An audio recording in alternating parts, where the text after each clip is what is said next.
پشتگوێخستنی ژمارەیەک لە پارتە سیاسیەکان لە بڕیارە چارەنووسسازەکانی پەیوەست بە هەرێمی کوردستان لەلایەن حیزبە بڕیاربەدەستەکانی هەرێمەوە نیگەرانی بەرپرسانی ئەو حیزبانەی لێکەوتووەتەوە کە بە حیزبە بچووکەکان ناسراون لە ئێستاشدا کە پرسی درێژکردنەوەی ویلایەتی بارزانی و هەموارکردنەوەی دەستور و سازدانی نیشتیمانی گفتوگۆیان لەبارەوە دەکرێت ڕای ئەو پارتانە وەرناگیرێت و پارلەمان و سەرۆکی هەرێم زۆرتر لەگەڵ 5 لایەنی سیاسیدا کۆ دەبێتەوە.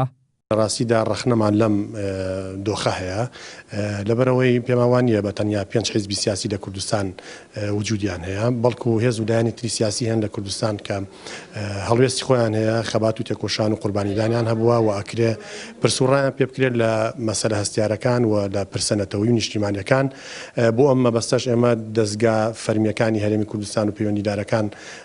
پەیامی ئێمەیان ئاراستە کراوە. ژمارەیەک لەو پارتە سیاسیانی کە ئێستا خاوەن یەک کورسی پەرلەمان یاخود خاوەن هیچ کورسیەک نین لە ڕابردوودا خاوەن مێژوویەکی سیاسی بوون بەڵام ئێستا لایەنگرانیان کەم بۆتەوە و لە بڕارداندا لەسەر پرسە گرنگەکان پشتگوێ دەخرێن. ئەندامێکی کۆمیتەی ناوەندی حیزبی شوعیش دەڵێ پشتگوێخستنی ئەو حیزبانە پشتگوێخستنی دیموکراسیە لە هەرێمی کوردستان. ڕێی ئێمە ئەوە پێچەوانەی تعمیقبوونی دیموکراسیەتە لە هەرێمی کوردستانە سەرۆکایەتی پەرلەمان پێویستە نەکە و حیزبانەی کە کورسیان هەیە لە پەرلەمانە بیان بینن بەڵکو پێویستە ئەو حیزبانی تریش کە دەنگی پێویستیان بۆ بەدەستهێنانی کورسی بەدەست نەهێناوە ئەوانش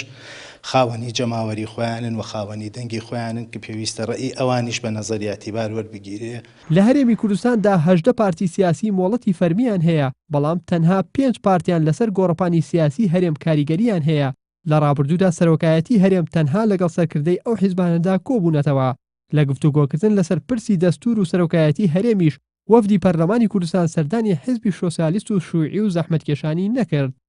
بابانە نورێن ئارتی سلێمانی